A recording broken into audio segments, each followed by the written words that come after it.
Voy a tratar en lo posible de ser didáctico y de ser lo más exhaustivo posible dentro de las limitaciones que el tiempo impone. Esto en la práctica significa, y les advierto porque así están a tiempo de huir, en la práctica significa que esto va a ser aburrido, porque me voy a ver obligado a leer, a citar, a volver a la documentación, entonces no les puedo garantizar diversión. Vamos a tratar de suplir la falta de diversión por la comprensión del tema. Y la otra aclaración es que no estoy bien de la garganta, entonces si ven que paro no es porque es un recreo, sino que me quedé sin voz y entonces después retomamos. Bien, vamos a empezar entonces, que la democracia es una forma impura de gobierno, que es una forma ilícita de gobierno y que lo es en tanto corrupción de la República, porque contiene perversiones intrínsecas y perversiones inherentes. Es una afirmación anterior a la doctrina católica, anterior al magisterio católico. Bastará, para probar esto que acabo de decir, bastará leer con cuidado obras como La República de Platón o La Política de Aristóteles, que son muy conocidas. Pero también bastará con leer con cuidado algunos autores clásicos como Homero, Hesíodo, Heródoto, Tucídides, Isócrates, Esquilo, Tirteo o Demóstenes. La lista está elaborada cuidadosamente, es decir, no he citado a estos autores al azar. Remito y refiero a estos autores porque en estos autores, con distintos matices, con distintos grados, aparece la idea de que la democracia es un sistema que tiene una serie de perversiones ingénitas. Todos estos autores, y estamos todavía en el universo pagano, no rechazan la democracia por razones adjetivas o circunstanciales o accidentales, sino que rechazan a la democracia porque advierten que ella tiene un mal en su naturaleza. ¿Cuál sería el mal en la naturaleza que estos autores, insisto, paganos, advierten que tiene la democracia? La tiranía del número, el descontrol de las muchedumbres, el desenfreno de las libertades, es decir, la matriz del liberalismo, el incremento de la demagogia, pero sobre todo la profanación y el sacrilegio.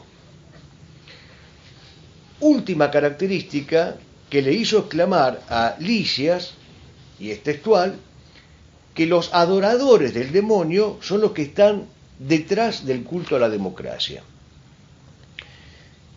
En estos principales autores clásicos, muchas veces citados pero no leídos, la democracia se presenta como una religiosidad subvertida, como un ultraje, como una profanación a las leyes sagradas en aras de leyes novedosas, de leyes nuevas, votadas por las mayorías, pero por las mayorías que desdeñan los ritos tradicionales. No es casual, y les pido que reparen en esto, que en la mitología griega, Zeus aparezca como una divinidad aristocrática y regia en lucha contra la rebelión democratista y atea de Prometeo.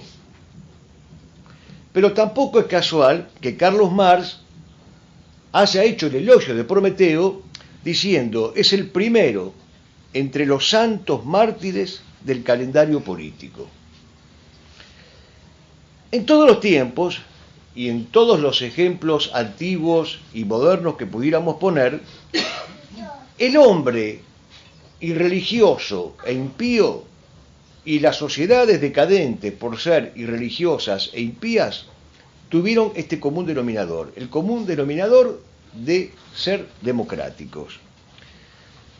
Antes, pues, de que el magisterio católico nos permitiera forjar a los católicos una recta y sabia arquitectura política, antes de esto, el mundo antiguo ya sabía que la democracia, como forma de gobierno, como espíritu, como cosmovisión, como criterio, como organización social y como perspectiva jurídica, adolecía de un ingénito desquicio. El de ser una religión subvertida, el de ser una antirreligión, una profanación, un ultraje a lo sagrado. No hubo, pues, y a esto quiero llegar como primera conclusión, no hubo, pues, como se enseña en los manuales, en los libros de texto y en las escuelas católicas, no hubo, pues, una democracia originaria buena que después fue torcida por el liberalismo. Por supuesto que el liberalismo le agregó a la democracia su cuota de perversión o su plus de perversión, pero no. La democracia per se, ingénitamente, inherentemente, ab inicio, desde el principio, desde el comienzo, siempre tuvo una descomposición en su propia naturaleza. Es un error y un error muy serio dividir entre democracia buena, democracia mala, democracia originaria y democracia liberal, condenando a las últimas, la democracia nueva, revolucionaria, moderna, liberal, pero dejando intacta una supuesta democracia originaria que sería impoluta. No es así.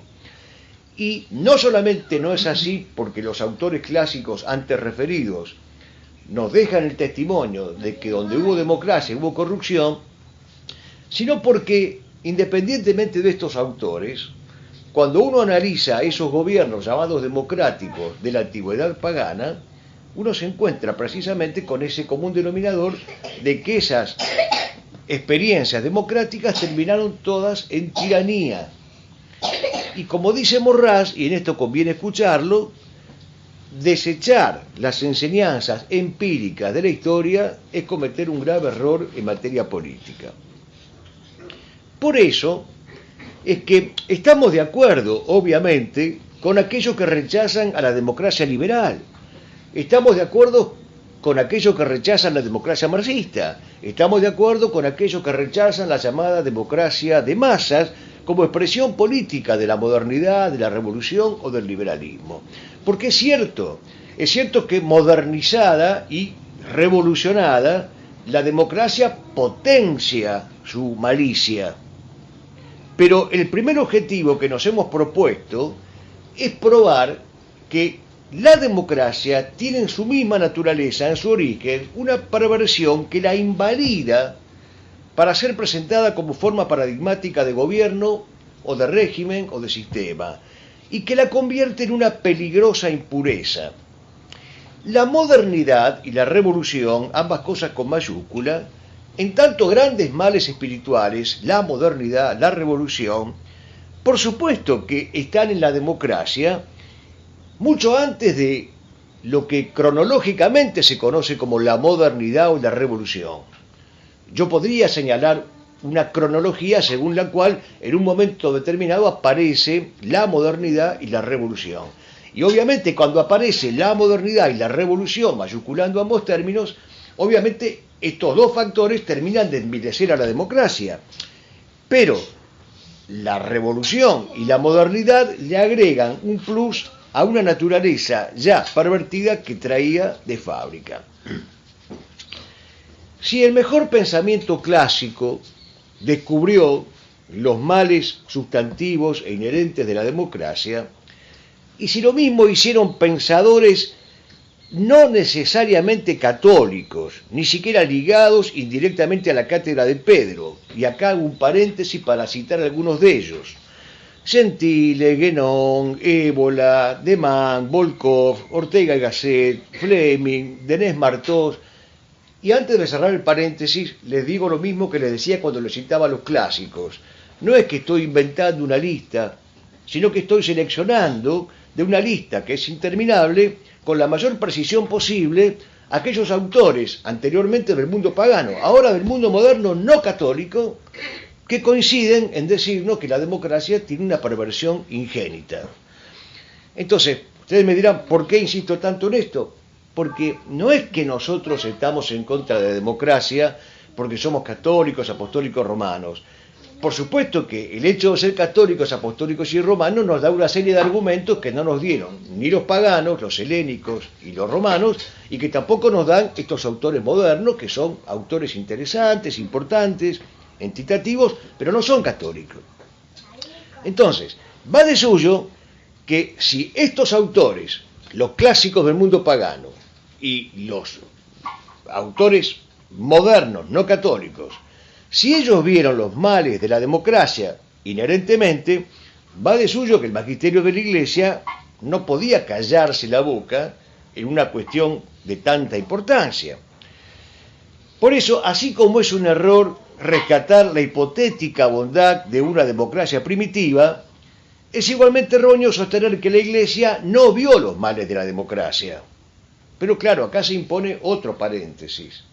Cuando yo digo, es imposible pensar que la Iglesia no haya visto los males de la democracia, si la vieron los paganos, si lo vieron los autores no católicos modernos, ¿cómo no la iba a ver la Iglesia? Bueno, el paréntesis que hago es que estoy hablando de la Iglesia auténtica y genuina, y no de cualquier mamarracho que en nombre de la Iglesia usurpa el lugar de la Iglesia, cualquiera sea la jerarquía que ocupe. Entonces, estoy hablando de la Santa Madre Iglesia semper idem, siempre igual a sí misma, siempre idéntica. Por lo pronto, y en nombre de la Iglesia, Santo Tomás de Aquino aclaró esta cuestión en una obra clave que se llama Del gobierno de los príncipes. Aquí Santo Tomás dice que la democracia corrompe a la república, pero dice tres cosas importantes, a ver si las podemos ir hilvanando para que se entienda la totalidad. Santo Tomás dice, la democracia destruye, sin primer verbo, destruir, destruye la noción del bien común, el interior de las conciencias rectas y el interior de las comunidades.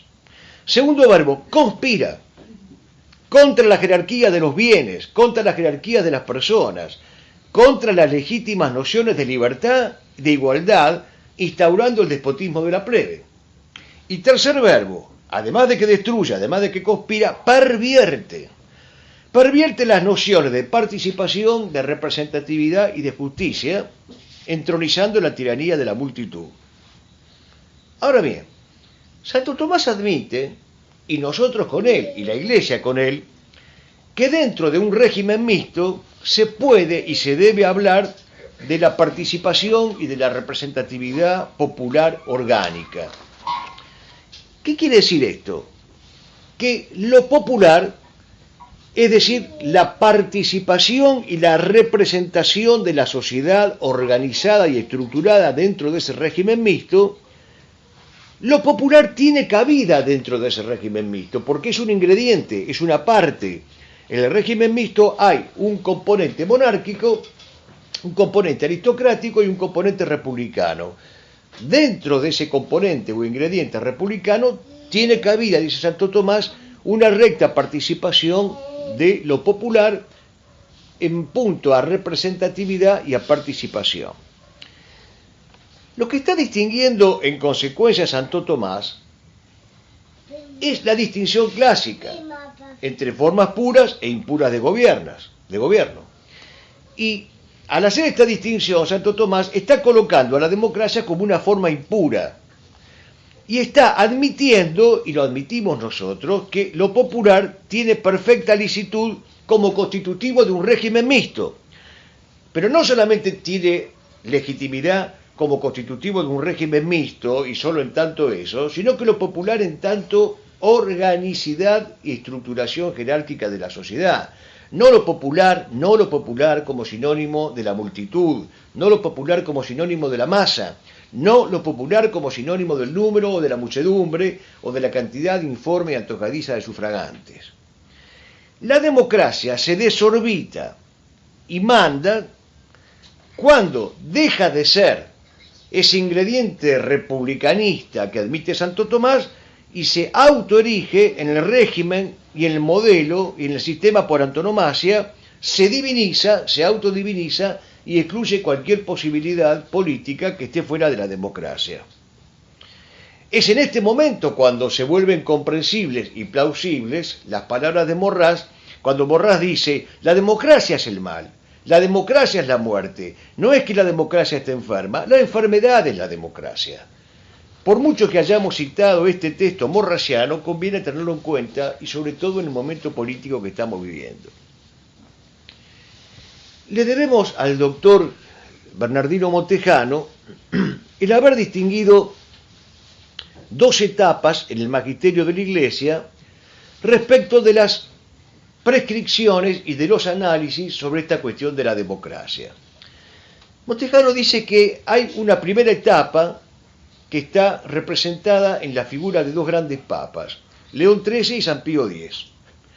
En esta primera etapa queda en claro que, por un lado, y leo entre comillas, se hace injuria a las demás formas de gobierno cuando se considera que la democracia es la única forma justa de gobierno. Así se expide San Pío X. La democracia no goza de ningún privilegio especial. Y se hace injuria a las demás formas de gobierno cuando se considera que la democracia es la única forma de gobierno. Pero por otro lado, lo democrático, y les pido por favor que admitan este matiz en el idioma tradicional de la Iglesia, lo democrático no es concebido propiamente como un modo de gobierno, sino como un ingrediente del régimen mixto del que hablaba Santo Tomás. Una distinción muy importante, dice el padre Lira, porque una cosa es considerar, y no se asusten por lo que van a escuchar ahora porque parece en principio incomprensible, ahora mismo lo voy a explicar. El padre Lira dice, una cosa es considerar a la democracia como ens quod o realidad existente, para abreviar, realidad existente, y otra cosa es considerar a la democracia como un ens quo, o sea, un mero factor por el cual una realidad es existente. Son cosas muy distintas, por muy sutil que sea la diferencia. Pero en esta sutileza diferenciadora se juega el magisterio de la Iglesia.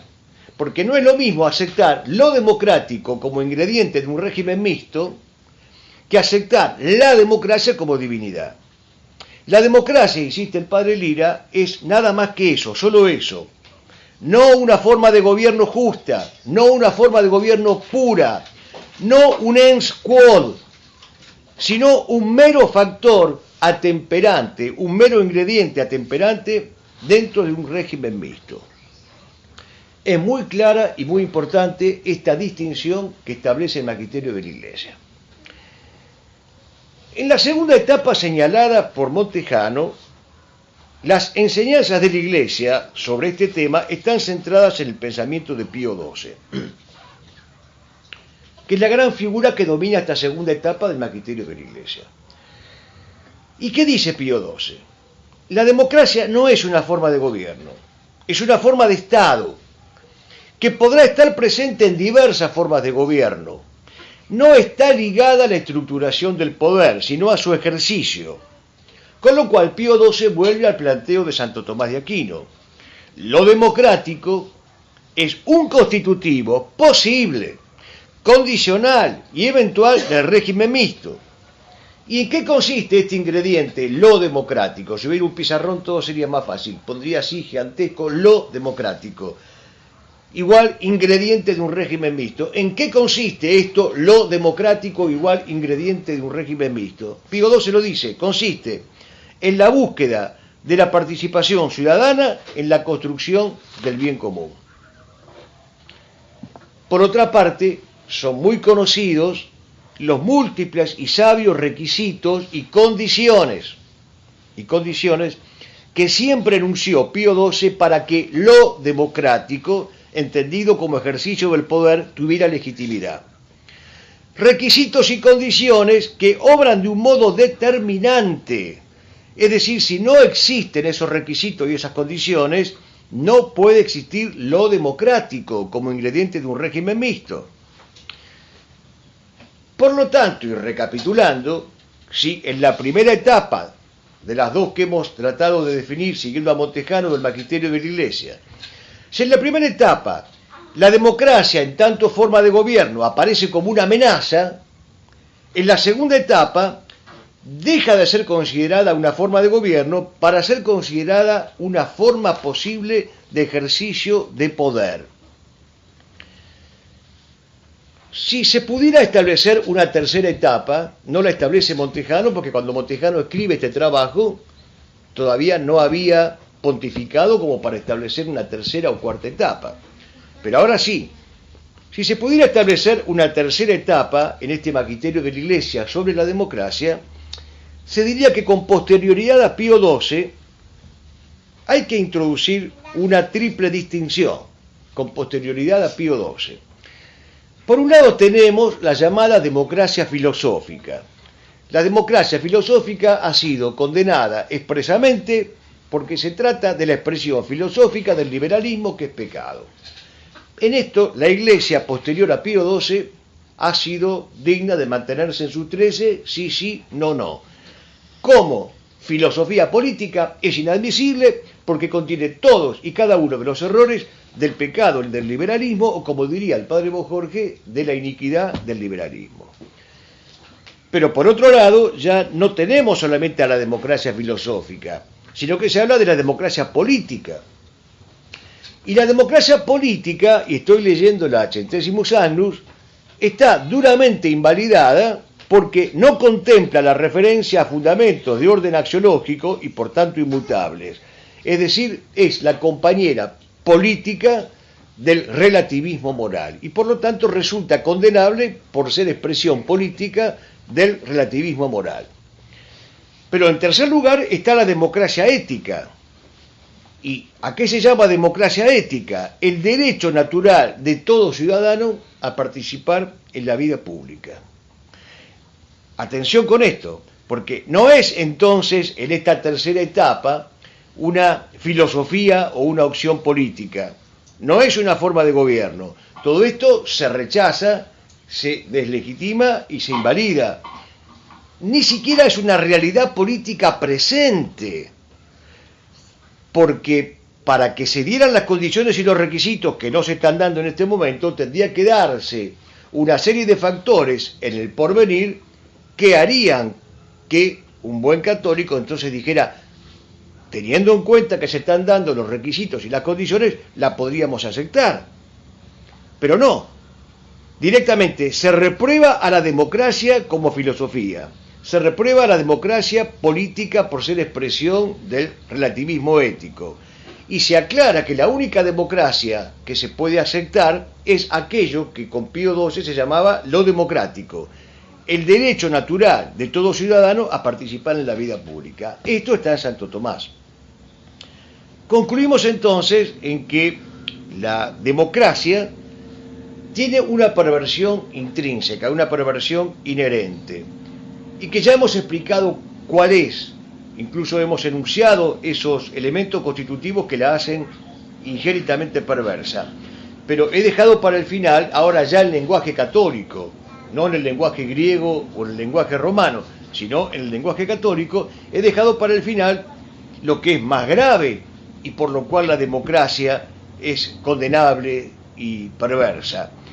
Porque la democracia sustituye el orden de la ciudad católica por el desorden intencional, por la subversión intencional de la ciudad secular. Este es el punto central. Cristo es intencionalmente destronado. Cristo es destronado y es entronizado en el lugar de Cristo la ficción satánica de la soberanía del pueblo. Esto es absolutamente taxativo y es innegociable. De todo el conjunto de males por el cual la democracia es inherentemente, ingénitamente perversa, para nosotros católicos, apostólicos, romanos, este es el mal mayor. Y por eso que lo dejamos para el final en la lista de enunciados. Porque la democracia es el destronamiento intencional, deliberado, es profeso de Cristo, y la coronación también intencional y es profesa de la soberanía del pueblo. Por eso que Genta no se cansaba de repetir, y con razón, que la democracia era satánica, porque en sentido teológico estricto la democracia es hija del non serviam, es hija del no serviré, es hija del seréis como dioses, quiero ser como Dios y por lo tanto me pongo en el lugar de Dios. Quiero poner un ejemplo reciente de esta tercera etapa del magisterio de la Iglesia que estoy proponiéndoles siguiendo las enseñanzas de Montejano.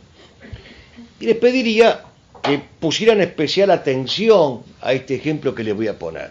No es mío y por eso les pido que presten particular atención, porque es del Papa Benedicto XVI y está en su encíclica Spe Salvi. En esta encíclica, lamentablemente poco leída, Benedicto XVI ha hecho el elogio de los tiempos medievales. Precisamente, dice Benedicto, porque en los tiempos medievales se pensó una ciudad católica, que es la que destruye intencionalmente la democracia. Dice Benedicto, se pensó en una ciudad católica, en una salvación comunitaria y en una vida bienaventurada orientada hacia la comunidad, en una estructuración positiva del mundo sostenida en el amor mismo hacia Dios. Con lo cual Benedicto recuerda y distingue en la línea de la tradición católica qué es lo esencial y qué es lo accidental. En aquella encomiada concepción política de la cristiandad, una cosa es lo adjetivo y otra cosa es lo sustancial. Lo sustancial es que en aquella concepción católica de la cristiandad, Cristo era rey de las sociedades, rey de las comunidades, y eso no estaba en discusión. Lo esencial, insistimos, era y es la construcción de una ciudad católica en la que Jesucristo sea reconocido como rey. Pero, luego de este oportunísimo recuerdo, el Papa Benedicto XVI analiza lo que él llama las corrupciones de esa concreción política de la esperanza en una ciudad católica. Siendo la primera y más terrible aquella que, comenzada después del medioevo y esbozada durante los siglos renacentistas con personajes como Francis Bacon, estalló con la Revolución Francesa. Esto lo está diciendo Benedicto XVI. O sea, esta ajustada y precisa circunscripción histórico-filosófica del problema lo está haciendo Benedicto XVI. Y entonces dice Benedicto, allí se ve, cuando estalla la modernidad, comillas, la posibilidad de que junto al final natural de todas las cosas se produzca también un final contrario a la naturaleza, esto es perverso. Insisto en que estoy citando a Benedicto XVI, y lo sigo citando. Si llegara un día en que el cristianismo no fuera ya el pensamiento dominante de los hombres, podría ocurrir, bajo el aspecto moral, el final perverso de todas las cosas. Pues bien, no hay mucha exégesis que hacer, en todo caso releer, pero no hay mucho para interpretar. Políticamente hablando, lo que está diciendo Benedicto es que la democracia no ha sido otra cosa que esa aspiración explícita a reemplazar la ciudad católica en la que Cristo era rey por una ciudad secular en la que Cristo es destronado. Y a este cambio, a esta mutación, Benedicto lo llama final perverso. Perverso y contrario a la naturaleza. La concreción política de una esperanza inmanente, de un pensamiento dominante que no es el cristiano, de una comunidad en la que el cristianismo ya no es digno de amor, esta concreción política es contraria a la naturaleza y por eso perversa. Téngase muy en cuenta la concordancia que queda establecida entre este pensamiento de Benedicto XVI con aquella luminosa y ejemplar condena de San Pío X hecha al movimiento demócrata cristiano liberal Le Sillon, al cual maldice y dice de los sionistas, San Pío X, cometen un error inadmisible, aprueban una democracia perversa que atribuye a la sociedad la soberanía del pueblo. Bien, si hasta aquí me han seguido, esta sería la primera reflexión por hacer esta tarde. O sea, este sería el primer punto. Y como prometí un cierto didactismo, vamos a ir al segundo punto. De acuerdo con esto que acabamos de decir, surgen naturalmente una serie de principios que un católico debería conocer, adherir, aprobar, predicar y sobre todo practicar. Primer principio. Un católico coherente no puede ser democrático. porque de acuerdo con lo que acabamos de leer en Benedicto XVI, en la Spe Salvi, la concreción política de la esperanza tiene un final perverso cuando se destrona a Cristo. Y ese final perverso y contra natura es la democracia. Es más, la ubica el Papa Benedicto en los albores de la Revolución, cuando estalla la modernidad con el protestantismo y hace eclosión en la Revolución Francesa. San Pío X dice que una democracia perversa que atribuye a la sociedad la soberanía del pueblo no puede ser apta para una concepción orgánica de la política en la mente católica. Segundo principio, un católico coherente no puede profesar una religiosidad subvertida. Un católico coherente no puede profesar una religión cuya base sea el non serviam, no serviré. Y escuchen esto. El padre del positivismo jurídico, Kelsen, dice textualmente: el día en que se demuestren que existen verdades absolutas, la causa de la democracia estará perdida.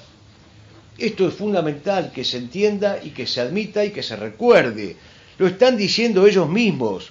El día en que se demuestren que existen verdades absolutas, la causa de la democracia estará perdida. Este personaje que está de última y desdichada moda, de apellido impronunciable, Darío Stan Rachberg, este hombre dice lo mismo que dice Kelsen, pero más grotescamente. Dice, es mentira la verdad, porque si llegara a ser verdad la verdad y mentira la mentira, nosotros estamos listos, nos tenemos que ir del planeta.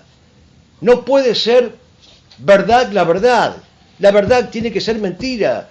Por eso que todos los capítulos de su programa televisivo, que ha tomado después la forma de un libro, se llama Mentira la verdad. Es mentira la verdad. Ahora, por más que esto resulte aberrante y aborrecible, hasta cierto punto hay que darle las gracias de que sean tan grotescamente claros, que él se nos dice, si hay una verdad y hay una mentira, no puede haber democracia. Así que, por favor, no se les ocurra hablar de verdad y mentira. Y este otro personaje, que es un personaje menor y de la picaresca, dice lo mismo. Tercer principio, el sufragio universal viola el octavo mandamiento. Y esto no quiere decir que no se pueda elegir a los gobernantes, pero después, solo después, para respetar el plan didáctico que me propuse, después si hay tiempo, ganas, voluntad, me preguntan qué diferencia hay entre el sufragio universal y elegir un gobernante. Pero provisoriamente les digo, un católico coherente, así como no puede ser democrático, así como no puede profesar una religiosidad subversiva, no puede aprobar el sufragio universal porque viola el octavo mandamiento. El sufragante del sufragio universal es causa, per accident, instrumental, indirecta y remota de la perversión democrática que instala con su voto. Y esto fue dicho por el Papa Pío IX, y no me lo perdonan a mí, que lo traje a colación, y no a Pío IX que lo dijo, que el sufragio universal es la mentira universal. Esto fue dicho varias veces durante el pontificado de Pío IX, específicamente en 3 oportunidades. Y se recuerda un texto agustiniano clásico: tan ladrón es el que entra en la casa del vecino como el que le tiene la escalera. Entonces da lo mismo votar que ser votado por sufragio universal, porque se incurre en el mismo pecado, se peca de cómplice de la mentira, de coautor de la mentira, de fautor de la mentira, de mentor de la mentira. Porque el sufragio universal es la mentira universal. Y hay un octavo mandamiento que dice no mentir. Está prohibido mentir. Tampoco lo inventé yo el octavo mandamiento. No se puede mentir. Y el sufragio universal es una mentira. Y entonces, citando a San Agustín, tan ladrón es el que entra en la casa del vecino como el que le pone la escalera para que entre. El cuarto principio es que un católico no puede estar a favor de la soberanía popular. La soberanía popular ha sido condenada como uno de los postulados del liberalismo en la Libertas, en la Immortale Dei y en el Syllabus. Además de que hay toda una condena previa en el magisterio de los clásicos griegos y de los clásicos romanos. Y el quinto principio importante para un católico es que un católico no puede aprobar el constitucionalismo moderno. Este es un tema aparte que también, si hay tiempo, ganas y víveres, lo trataremos después, pero insisto, para no reprobar el examen de didactismo que me he propuesto, les estoy enunciando cuáles son los principales axiomas en los cuales un católico no puede estar de acuerdo, no puede dar su adhesión.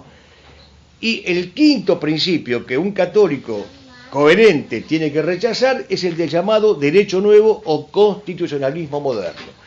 Condenado por Pío VII en 1814, condenado por León XIII en la Diuturnum Iliud, condenado por Gregorio XVI en la Mirari Vos, y condenado porque el derecho nuevo o constitucionalismo moderno es un manojo de libertades de perdición, es la expresión de la soberanía del pueblo, es la secularización del poder político y es la entronización de los derechos del hombre por encima de los derechos de Dios. Una cosa es la Constitución, como la imaginó en su momento Aristóteles y después Santo Tomás, el orden de la ciudad, el ordo civitatis o civitatis, y otra cosa es la Constitución como manifestación de este derecho nuevo, porque este derecho nuevo es la expresión jurídica del liberalismo, es el liberalismo llevado al terreno jurídico. En el caso específico de nuestra Constitución del 53, la Constitución del 53, con todas sus modificaciones, variantes y reformas, sigue siendo una maldita expresión del constitucionalismo moderno. La Constitución del 53 no resiste un análisis jurídico católico, un análisis histórico católico y un análisis filosófico católico. Y yo les pido que lo tengan muy presente. Y es más, ya mismo les recomiendo que para advertir esta triplicidad de peligros que encierra nuestra Constitución, lean desde el punto de vista jurídico el trabajo de Jaime Gálvez, Revisionismo Histórico Constitucional, desde el punto de vista histórico, los representantes de José María Rosa, y desde el punto de vista de la filosofía del derecho, las obras de Sampay contra el iluminismo constitucionalista del año 1853 y años subsiguientes. Entonces, repasando ahora, les digo, ¿cuál es el segundo punto que nos hemos propuesto analizar? El de la coherencia o incoherencia de los católicos en materia política. Un católico no puede ser democrático.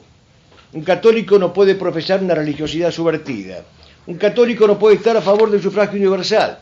Un católico no puede estar a favor de la soberanía del pueblo. Un católico no puede estar a favor del constitucionalismo moderno. Y un católico no puede preferir la partidocracia como si fuera algo connatural a la vida política, porque la partidocracia es la destrucción de los cuerpos intermedios, es la destrucción de la justicia distributiva, es la garantía funcional que el régimen necesita para existir, porque los partidos parten y dividen, y por lo tanto los partidos constituyen la causa contraria a la causa formal del orden social. La causa formal del orden social es la concordia, y los partidos políticos en su conjunto constituyen la discordia por naturaleza, precisamente porque parten y dividen, es decir, los partidos políticos son la causa del partisanismo. Adulteran la representatividad política y la participación política, y son estructuras de pecado. Esto lo vuelvo a repetir porque volveré sobre el tema. Los partidos políticos son estructuras de pecado. Y la séptima afirmación que tiene que hacer un católico es que un católico no puede dejar de pregonar públicamente la realeza social de nuestro Señor Jesucristo. Entonces voy redondeando como para disipar algunas dudas que ya veo que se avecinan, porque todo el mundo después quiere saber qué hacemos y vamos a darle una respuesta a esta bendita pregunta: ¿qué hacemos? Pero por lo pronto, acá hay una respuesta al qué hacemos. Nosotros tenemos que ser católicos coherentes. Un católico coherente no puede ser democrático, no puede estar a favor de una religiosidad subversiva, no puede aprobar el sufragio universal, no puede aprobar la soberanía popular, no puede estar de acuerdo con el constitucionalismo moderno, no puede estar de acuerdo con la partidocracia y no puede negar la realeza social de Jesucristo. ¿Qué pasa con quien no cumple estos principios y se llama católico? Que vemos tantos en estos días, todos son católicos, pero todos le rinden tributo a estos malditos principios. O sea, no hay un solo candidato de los presuntos candidatos católicos que diga esto que acabo de denunciar yo, estos 6 o 7 puntos. No hay uno solo. Es más, todos los candidatos supuestamente católicos empiezan por declamar su respeto por las formas democráticas. Todos le pagan tributo a la democracia. Todos. Y no hay uno solo que sea capaz de denunciar estos puntos, empezando por el desprecio a la ingénita perversión de la democracia y terminando por decir que Cristo es rey de las sociedades. Y si Cristo no es rey de las sociedades, y si Cristo no es rey de la Argentina, no puede haber coherencia posible política para un católico. Ahora, ¿tan fácil es pecar de incoherencia y no hacerlo materia de confesión? Porque la incoherencia es un pecado opuesto a la virtud del orden, es un pecado opuesto a la virtud de la fortaleza y es un pecado opuesto a la virtud de la prudencia. La virtud de la prudencia tiene varias partes. Una es la eubulia, que significa el buen consejo, otra es la sínesis, que es el juicio recto, y otra es la nome, que son los principios superiores que deben regir. Un católico que vive incoherentemente en materia política es un católico que vive en situación de pecado permanente, explícita, pública, manifiesta y regocijante. Es como si no existiera el pecado de la incoherencia. O sea, nadie va al confesionario y se acusa hoy de incoherente político. De incoherente político. Es lo famoso que decía San Agustín. Cuando la guerra es justa, el que no mata peca. Y no hay una sola persona que vaya al confesionario y diga, padre, cometí un pecado mortal. ¿Qué? ¿Cuál? Y estamos en guerra y no maté a nadie. No lo escucho bien, no maté a nadie. Y estamos en guerra justa. Si no me absuelva porque estoy en pecado, deme una penitencia, que vaya a las Malvinas y mate al primer inglés que se me presente. Pero cuando la guerra es justa, el que no mata peca, y esto es lo mismo. Si somos católicos y nos dedicamos a la política, no podemos ser incoherentes, ni por omisión ni por emisión. Y somos incoherentes si no predicamos este conjunto de principios que lo digo por última vez, no los inventé yo. No los inventé yo estos principios. Es decir, si soy culpable de algo, soy culpable de traerlos otra vez para que la gente los vea, pero no los inventé. Lo digo porque sabrán ustedes la eterna disputa privada y la cantidad de problemas privados que me ha traído decir estas cosas. Pero estas cosas hay que decirlas. Pues bien, entonces, antes de pasar a lo que sería una tercera parte de nuestra reflexión de hoy, quiero redondear este concepto. Cuando digo que un católico no puede aprobar el sufragio universal, ni prestarse a la parodia de votar o de ser votado por el sistema del sufragio universal, lo digo precisamente porque el sufragio universal es una mentira. Porque deducir la verdad del número, deducir la legitimidad de un poder del recuento de sufragios, es demencia absoluta. Es tiranía de la cifra, es cuantofrenia, es numerolatría, es abuso de la estadística. Hasta el mismo Rousseau, y también les pido que lo recuerden, en el capítulo 3 del contrato social, habló de la esclavitud de los electores. Y Albert Guinon, que también es un autor liberal, dijo que cuando no se elige al más animal de todos, parece que no se es realmente democrático y que no se vive en democracia. Sin embargo, a pesar del sinfín de razones lógicas, éticas, empíricas, escriturísticas, históricas y políticas, lo único que abunda es el número de católicos que piden votar, ser votados, piden sufragios, piden elecciones, como si no estuviera fresco, después de 2000 años, el resultado que dio el recuento de votos del primer sufragio universal de la historia, que fue el que dejó en libertad a Barrabás y sentenció a Cristo a la cruz. Es decir, que han quedado sepultadas insensatamente las advertencias de Pío XII, cuando en el año 1951 nos decía: cada vez que la persona es reducida a simple elector, la vida de las naciones se halla disgregada por el culto ciego al valor numérico. Han quedado sepultadas las palabras de Aristóteles, el maestro de todos los que saben, dice Dante. cuando Aristóteles dice el número no comunica con el bien. Y el padre Lira, que ya cité antes, con su habitual lucidez, nos dice que el sufragio universal es un proceso monstruoso de matematización desenfrenada.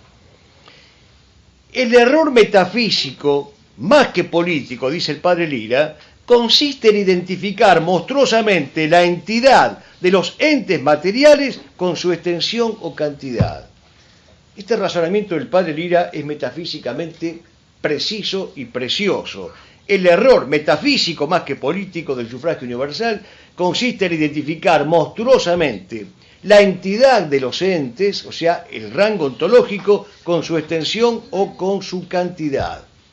Hasta el mismo Disandro que era peronista, que votaba a Perón, que le hacía los discursos a Perón, que le inventó a Perón el concepto de sinarquía, que iba a Madrid, jugaba con los perritos y con Isabelita, hasta el mismo Disandro dice que es una aberración monstruosa haber sustituido al Homo Transfiguraciones, el hombre de la transfiguración, que aparece transfigurado por la gracia en el Evangelio, por el hombre del cálculo, el hombre numérico, el hombre de la cifra, el hombre de la estadística, el hombre del sondeo y el hombre del consenso numérico. Es una monstruosidad, y lo dice Disandro.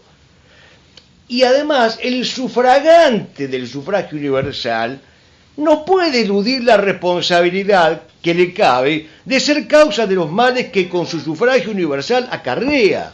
Yo no me puedo lavar las manos y decir, yo solamente estaba votando. No, solamente estaba mintiendo. Y lo sé perfectamente, porque hay un octavo mandamiento que me prohíbe mentir. Y sé perfectamente que el sufragio universal es la mentira universal. Entonces no puedo escudarme. No existe el partido de los buenos.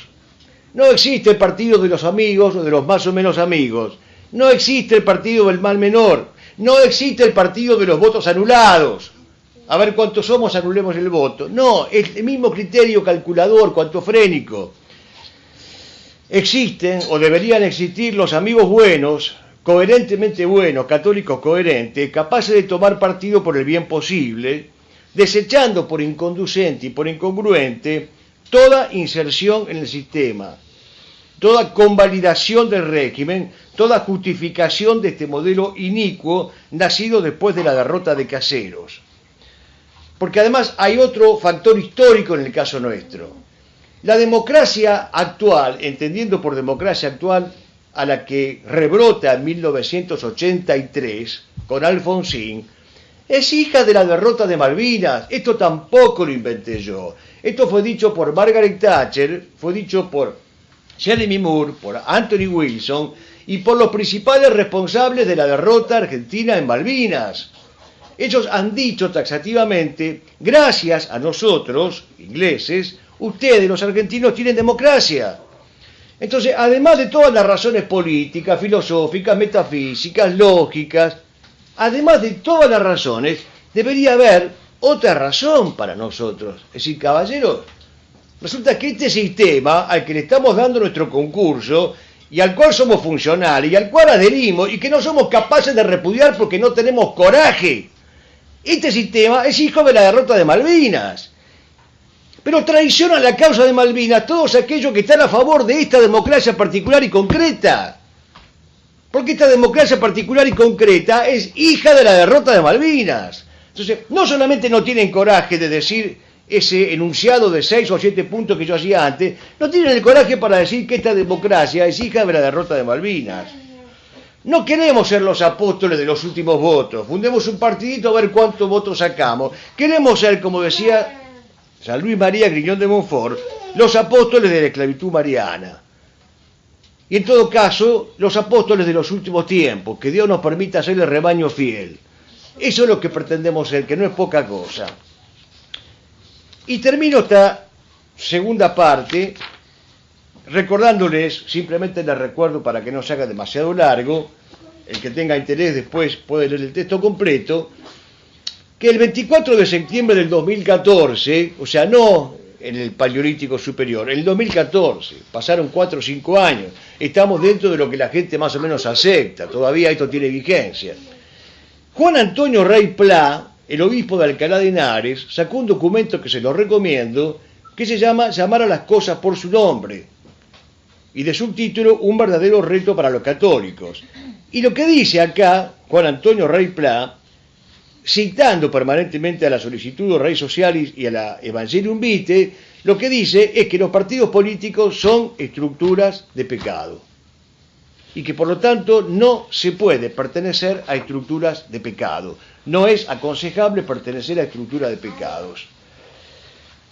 Pues bien, hay 4 cosas que dice este obispo.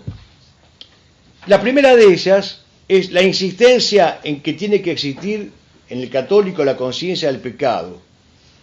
Quien vaya a actuar en política, como actor o como espectador, tiene que tener conciencia del pecado. Quien analice lo político en el terreno teórico, tiene que tener conciencia del pecado. Es pecado mentir mediante el sufragio universal. Y es pecado pertenecer a una estructura de pecado. Es pecado pertenecer a una estructura de pecado. Lo segundo que dice Monseñor Rey es que al hablar de estructuras de pecado se habla de ideologías rígidas, de la orfandad de una verdadera conciencia del bien común universal, del apetito desordenado por el afán de ganancia y la sed de poder, y del deseo de imponer a los demás la propia voluntad. Es imposible no advertir que si a algo le cabe bien tamaño sayo, es a la partidocracia en general y a cada partido que constituye a la partidocracia. Lo tercero que dice este obispo es que en dichas estructuras de pecado, lo pecaminoso no aparece como un elemento figurativo o adjetivo, retórico o difuso, no, aparece como un pecado personal, como actos concretos de las personas que son por lo mismo fuentes de otros pecados. Entonces acá es cuando la gente se enoja conmigo. ¿Pero usted qué me está diciendo? No, mire, yo no soy inspector de la conciencia de nadie. No inspecciono ni las conciencias ni las bragas de nadie. Estoy diciendo simplemente que existe el pecado, que la incoherencia es un pecado y que el que incurre en estas estructuras de pecado se pone en ocasión de pecado. Y de un pecado personal, no retórico, cósmico, difuso, no, un pecado personal que supuestamente el católico debe evitar. Y finalmente lo que dice Monseñor Rey es que no hay que confundir colaborar formalmente con el mal, ni siquiera el menor, porque en ningún momento el magisterio de la Iglesia prevé la posibilidad de colaboración formal con el mal, ni con el mal mayor ni con el mal menor. No se puede permitir siquiera que se invoque el mal menor, porque sigue siendo un mal. Termina diciendo que hay un desafío por ejecutar y es la posibilidad de un nuevo inicio y en todo caso un amplio abanico de acciones simultáneas entre las cuales destaca: hay que mantener firme el propósito de la evangelización. Hay que mantener firme el propósito de la gestación de nuevos cristianos. Y por lo tanto, dice Monseñor Rey Pla, esto se explica, esto que está él proponiendo, se explica como una obligación moral para los católicos mientras delante de nosotros tengamos la presencia y la patencia de la partidocracia liberal. Porque esa partidocracia liberal es sierva del imperialismo transnacional neocapitalista. Esto lo dice el mismo obispo al que estoy mencionando. Es una forma nueva de denominar al imperialismo internacional del dinero al que hiciera referencia Pío XI en la 40º año. Aquí se habla del imperialismo transnacional neocapitalista. Por eso que también me da una risa nerviosa todos estos candidatos sedicentemente católicos que nos advierten sobre el nuevo orden mundial, la globalización. ¿Y cómo? Y la pertenencia a una estructura de pecado, como es la partidocracia, que responde al imperialismo transnacional neocapitalista, no interesa para nada, aparentemente no interesa para nada mientras me voten a mí.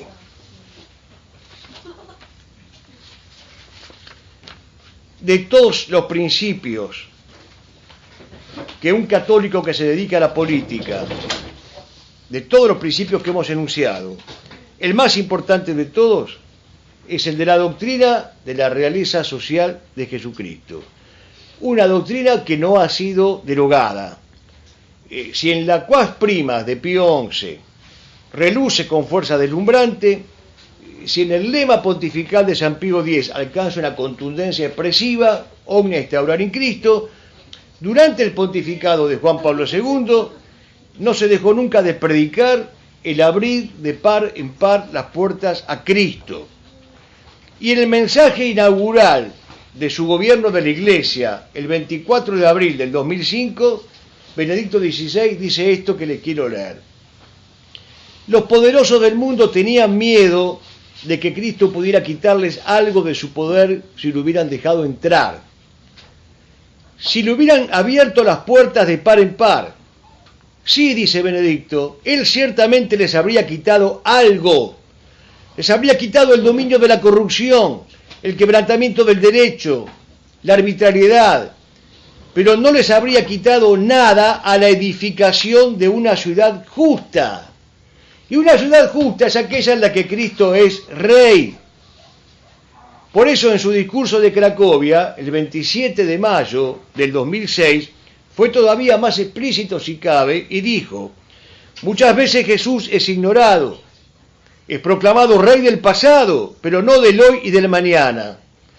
El apóstol Santiago habla de la ley regia, dejando vislumbrar la palabra preferida de Jesús, la realeza de Dios, la soberanía de Dios. Donde Dios no está, nada puede ser bueno. Donde Dios no está, nada puede ser bueno. El dilema no se plantea entonces en la vigencia o no de esta formidable doctrina de la realeza social de Jesucristo.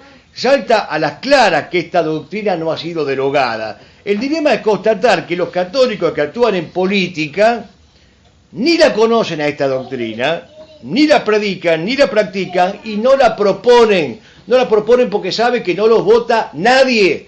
El que aparezca públicamente como católico y candidato diciendo Cristo vence, Cristo reina, Cristo impera, vive Cristo Rey, no lo vota nadie. Y nadie quiere ser no votado, porque son todos esclavos del sufragio universal, son miserables esclavos del sufragio universal, víctimas y victimarios de la tiranía del sufragio universal. Y aquí la única ley que rige, que debería regir, es la famosa del nudo gordiano. ¿Cómo se corta esto? Con la espada, punto, no hay otra alternativa. Se parte de un tajo, se sigue esclavo del nudo gordiano que nos ata y nos matan a todos. Cuando los rojos fusilaron el Sagrado Corazón de Jesús en España, sabían lo que estaban haciendo. Y sin saberlo le daban la razón a Pío XII, que en la Aurietis Aquas había pedido a los hombres públicos que consideraran imposible la regeneración política sin el culto al Sagrado Corazón de Jesús. O sea que sabían más los rojos fusiladores que nuestros católicos democráticos, regiminosos y partidócratas. Los comunistas creían que Cristo era Rey y por lo tanto lo querían destronar fusilándolo. Los actuales políticos católicos que se proclaman católicos ni saben lo que es la realeza de Cristo, ni lo que significa el culto político público al Sagrado Corazón de Jesús y no quieren ejecutarlo de ninguna manera. Pues bien, terminamos esta primera parte que constó de dos partes. Terminamos diciendo lo que dice Anacleto González Flores. Se puede renunciar a muchas cosas, pero no se debe renunciar a la púrpura de Cristo. Estamos obligados a mojarla con nuestra propia sangre. Hemos pagado muy cara nuestra deserción, porque por haber renunciado a ser reyes hemos venido a ser esclavos, y hoy no hay más remedio que subir. Llegaremos a ser reyes no para nosotros, no para nuestra vanidad, ni para nuestros planes personales, sino para que Cristo reine sobre la montaña y sobre los tejados. Tú serás rey, y que ese grito se cumpla, pero no para hacer reinar a un hombre, sino para hacer reinar plenamente a Jesucristo. En esto hay que imitar entonces las conductas dignamente imitables, que no son las de estos católicos partidócratas y demócratas, vilmente funcionales al sistema. la conducta de un Carlos V, que dijo: entiendo el imperio como una empresa contra los infieles enemigos de nuestra santa fe católica. Estoy dispuesto a defender la Iglesia de Cristo con mis reinos, mis amigos, mi cuerpo, mi sangre, mi vida y mi alma. Como San Luis, el de Francia. En la administrar justicia, le dijo a su hijo, seréis recto y severo, sin torcer la mano a diestra o a siniestra, y si alguno tuviere queja de vos, estaréis más de su parte que de la nuestra.